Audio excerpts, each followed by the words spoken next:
Now, as I promised before, I'm going to be doing a quick comparison between Iron Knight in its one-shot and serialized form. This shouldn't take more than 5 or 6 minutes for me to go through each point. First, I'm going to go over what has stayed the same between both versions of Iron Knight. Overall, the plot between both versions is pretty much the same with nothing much changed.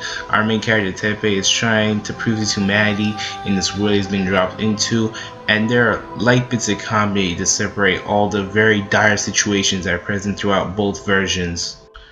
Tepe in both versions wants to be a sort of hero, although in the one shot it was like a natural kind of thing, like it was like he wouldn't do it from the start, while in the serialized version it's more like his father inspired him to. But in both versions they want to protect the people around them.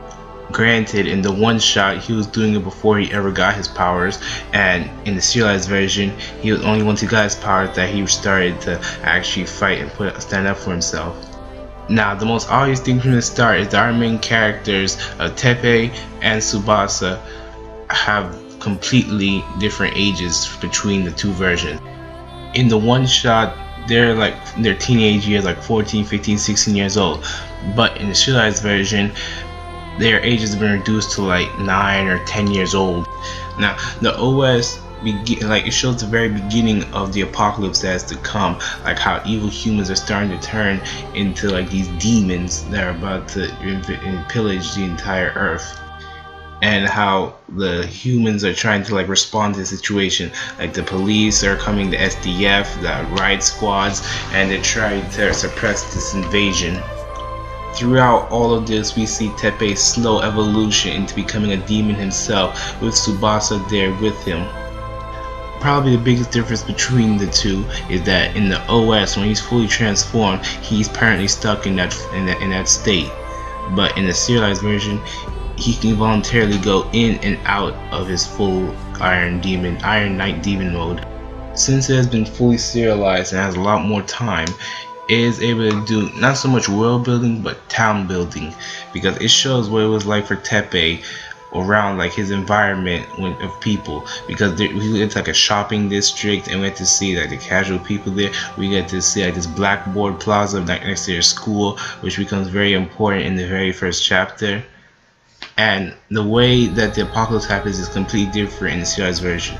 It's like he's sort of like they start hearing about these demons and weird people showing up who have the goblin virus, and then he gets a phone call from his father, and then he decides to leave with Tsubasa, and all of a sudden he just wakes up and he's like middle of the apocalypse and everything is destroyed. Demons are roaming around and killing all the humans that they can find, and Tepe himself is like he's on a journey to find all the people that he once knew. Like he's still out there looking for his father, he's looking for Tsubasa, and he's a sort of amnesia as to what the hell has happened.